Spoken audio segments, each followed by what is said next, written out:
Hello friends, welcome back to our new channel Learn and Earn in Share Market. We are come again with a new important topic of market called dividend. तो आइए चलिए शुरू करते हैं, पर उससे पहले please like our video, share and subscribe our channel. Okay. Dividend. Dividend is a part of profit or reserve and surplus which company wants to distribute among its shareholders as a reward. Dividend मतलब लाभांश, लाभ का एक अंश जो कि company अपने share holders, अपने ओनर्स को बांटना चाहती है as a reward. Okay, it's a company choice whether company wants to distribute it और not. This decided by the share holders in the annual general meeting. Company चाहे तो बांट सकती है डिविडेंड या ना चाहे तो नहीं बांट सकती. इसका डिसीजन एनुअल जनरल मीटिंग में बोर्ड ऑफ डायरेक्टर्स और शेयर होल्डर्स के बीच में होता है. By not distributing a dividend company may use this profit for its future prospectuses. Okay friends, company declare the dividend on face value of shares, not on market value of shares. मैं आपको एक example लेके बताता हूँ कि ABC limited है जिसकी face value है 10 रुपये पर शेयर और उसकी मार्केट वैल्यू है 1000 रुपये पर share. And company announces 500% of dividend. Okay, तो इसका मतलब ये नहीं है कि वो 5000 रुपये पर शेयर बांटेगी. इसका मतलब ये है कि वो सिर्फ 50 रुपये पर शेयर बांटेगी जो कि उसकी फेस वैल्यू का 500% है. वो भी एलिजिबल शेयर होल्डर्स को friends. Okay okay friends, now come to the topic of important dates. They are basic 4 important dates जो कि आपका जानना बहुत ही ज़्यादा ज़रूरी है. ओके, जो सबसे पहली डेट आती है अनाउंसमेंट डेट. अनाउंसमेंट डेट वही होती है जिसमें कंपनी डिविडेंड अनाउंस करती है कि वो कितना डिविडेंड बांटेगी और कब बांटेगी. ओके, इसी दिन वो अपने एक्स डेट, रिकॉर्ड डेट और डिविडेंड पेमेंट डेट का भी डिस्क्रिप्शन देती है. ओके, एक्स डेट में या फिर उससे ज़्यादा जो भी कंपनी अनाउंस करती है उस दिन होती है. Ex date, a date on which company finds that share holder are eligible for dividend और not. Okay friends, ex date बहुत ही ज़्यादा इंपॉर्टेंट होती है क्योंकि ये कैटेगराइज करती है कि कौन कौन से शेयर होल्डर्स डिविडेंड के लिए एलिजिबल है और कौन कौन से शेयर होल्डर्स डिविडेंड के लिए एलिजिबल नहीं हैं. ओके, मैं ये आपको एक एग्जांपल से समझाता हूँ. If a man has the share of ABC limited in its demat account on ex date और प्रायर, किसी के पास में एक्स डेट तक और या एक्स डेट से पहले एबीसी लिमिटेड के शेयर्स थे, तो वो एलिजिबल है एक्स डेट एबीसी लिमिटेड का डिविडेंड पाने के लिए. अगर कोई भी आदमी एक्स डेट के बाद में शेयर्स खरीदता है वो एलिजिबल नहीं माना जाएगा.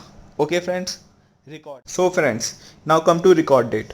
A date on which record of eligible shareholders present on X date are made by registrar of company under its register, so they can pay them dividend.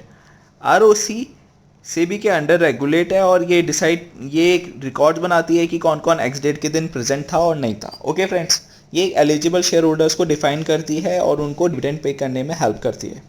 Now come to the fourth date, which is dividend payment date, a date on which dividend pay by a company and to its shareholders, and it's generally in form of cash which is directly credited to their bank account. Okay friends, ये वो date है जिस दिन dividend pay किया जाता है company के द्वारा अपने शेयर होल्डर्स को, और ये जनरली कैश के फॉर्म में होता है और ये डायरेक्टली बैंक के अकाउंट में क्रेडिट कर दिया जाता है. Type of dividends. There are two type of dividend: interim dividend and final dividend. Interim dividend, if a company pay a part of dividend during the financial year, it is called interim dividend. Company can pay dividend any number of time they decide in their meetings by board of director or by shareholders.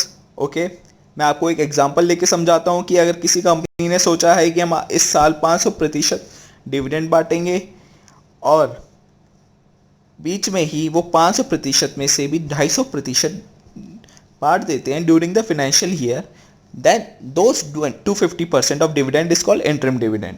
Okay friends, now come to the final dividend. Final dividend is very simple. A company pay a dividend after the end of financial year और one time in a year is called final dividend. जो company सबसे last में pay करती है या सिर्फ एक बार ही पे करती है एक साल में, उसे फाइनल डिविडेंड कह दिया जाता है. ओके फ्रेंड, फाइनल डिविडेंड कहा जाता है. Dividend ratios. There are some important dividend ratios like dividend coverage ratio, DCR. Net income divided by dividend pay. Example से ABC लिमिटेड 5 लाख रुपए डिविडेंड बांटेगी और उसकी नेट इनकम है 15 लाख, तो डिविडेंड कवरेज रेशियो हुआ 3 टाइम्स। अगर किसी कंपनी का डिविडेंड कवरेज रेशियो 2 या 2 टाइम्स से ज़्यादा है तो वो एक गुड और एक हेल्दी रेशियो माना गया है, पर अगर वही 1.5x से नीचे है तो वो एक रीज़न फॉर कंसर्न है कंपनी के लिए। Okay, now the second is dividend per share. Dividend per share होता है कि total dividend paid divided by total number of share holders. Dividend per share कहा गया है कि total dividend paid divided by total number of share holders, कि ABC limited 5 lakh रुपए dividend बांटेगी और उसकी current share outstanding share holders है 5000, तो डिविडेंड पर शेयर हुआ 10 रुपीज़ पर शेयर। ओके फ्रेंड्स, तीसरा हमारा जो रेशो है वो है डिविडेंड पे आउट रेशो, जिसे हम कहते हैं DPR। Dividend per share divided by earning per share, या फिर total dividend pay divided by net income into 100। ये परसेंटेज रेशियो है।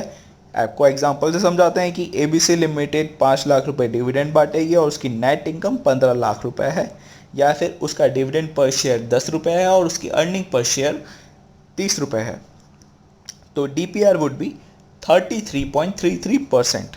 ओके, जो कंपनी की 100% प्रॉफिट है उसमें 33% कंपनी एज अ डिविडेंड बांटेगी और जो बाकी का 66.66% है वो company as a retained earnings में रखेगी और वो फ्यूचर पर्पस के लिए यूज़ किया जाएगा।